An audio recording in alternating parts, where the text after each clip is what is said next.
और इस पूरे एस्से में एज़रा पाउंड ने क्या किया है, तो उन्होंने कुछ गाइडलाइंस प्रोवाइड की हैं, कुछ निर्देश प्रोवाइड किए हैं अपने उन रीडर्स को, अपने उन राइटर्स को जो मॉडर्न पोइट्री लिखना चाहते हैं। मॉडर्न पोइट्री जो ऐसे गाइडलाइंस को फॉलो करती है, जो इस तरह की पोइट्री लिखती है, ठीक है। Now we will read this. Ezra Pound was the one who introduced it and HD and other writers help in its development, ठीक है। और भी राइटर्स थे जिन्होंने इसकी डेवलपमेंट में हेल्प की थी। The term imagism can be best understood with the poem written by Ezra Pound in Japanese haiku. अगर हमने इमेजिज्म को समझना है तो हमने नीचे लिखी हुई पोइम को रीड करना है। The apparition of these faces in the crowd, petals on a wet black bug. These lines are taken from a poem in the metro station. In the station of metro, the right name is in the station of a metro, 1913 में लिखी गई थी by Ezra Pound and this is a complete poem. ये poem 2 lines की ही है। This is what imagism is. Imagism में short poetry लिखी जाती है, तो ये 2 लाइन्स की है।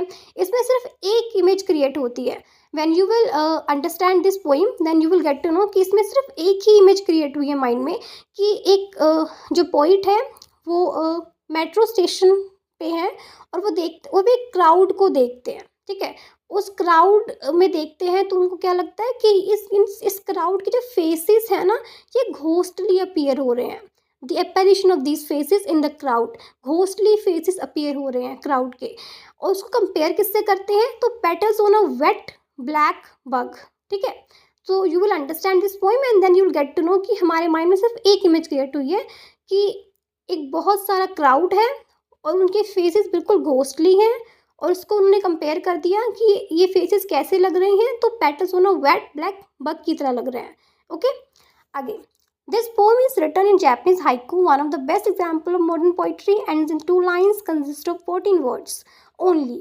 Gives a clear, precise meaning, a sharp imagery of a metro station of Paris in which the person is traveling. यहाँ पे पर्सन कौन है, the poet. The theme of the poem is transient, fleeting nature of time, in that the poet is explain how the focus on the poets explain how the faces of the metro people seems ghostly to him and disappear suddenly after the making their presence, ठीक है। Next. Further, the poet Ezra Pound divides his essay in 3 points to highlight the mistakes of a modern poet must not do or the guidelines must follow of their writing. आगे हम पढ़ेंगे वो guidelines जो Ezra pound ने दी थी उन authors को, उन राइटर्स को जो